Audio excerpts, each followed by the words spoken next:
Kenya ought to learn from Senegal that we cannot continue, and I've been speaking about this matter.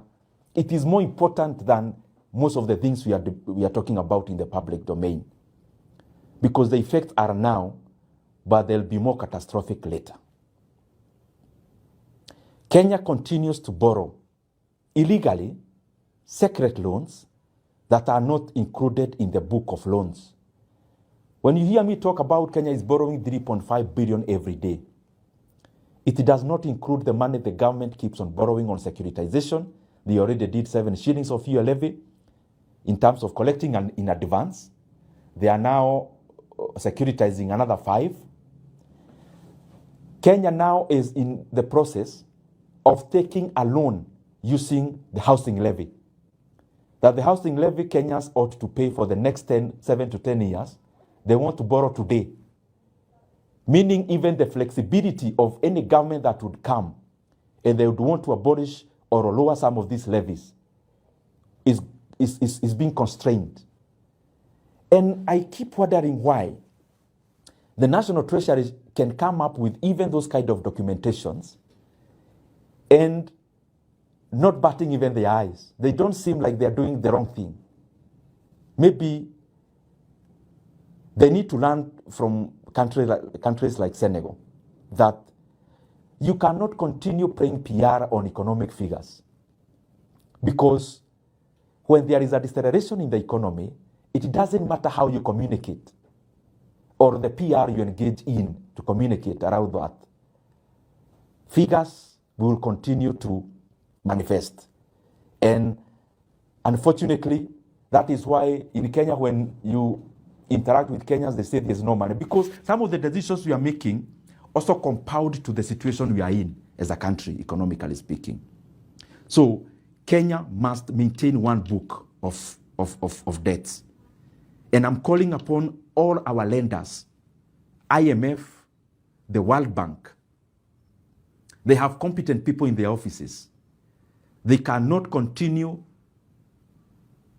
to fold their hands when they see things that are happening where their voice is needed. Because we cannot afford to lose our economy. And we cannot afford to lose our country, Kenya, on the economic front. But the secret loans we are taking will definitely lead to a situation that is not very palatable for our economy. And I'm requesting those who are involved, please stop securitization. Stop taking boards that are off the book, like the Talanta board. Stop securitizing and taking a board on the housing levy, on the tourism fund levy. In Kenya, when you hear any word inamalizika na fund, I mean an institution of government, whatever name you give it, the last name is a fund. Just know that that is another way of taking a loan. When you hear about infrastructure fund, just know it is an illegal loan that is in the offing. When you hear about tourism fund, scrutinize. You will see there is a loan in the offing or already taken. When you hear about fuel levy, RMLF, again is a fund, is another illegal loan. So we have now shifted. Yes, we are over borrowing on the main book, but Kenya has also become more cleverer. We are now borrowing off the book. We are definitely borrowing the book that was used by Macky Sall in Senegal. And upon the assumption of a different government, they realized a debt that was secret and unmanageable. You cannot tell us that securitization is off the book. You can also not tell us, for example, the road I talked about in terms of Nakuru Highway. PPP is also a form of debt because they are forcing NSSF to put in some money, but also to borrow much more.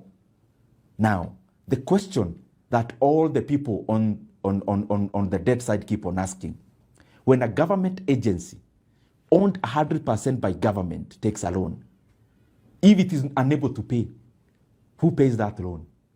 It is the government. And therefore, all these loans are also public debts, and they ought to be accounted as such. The last thing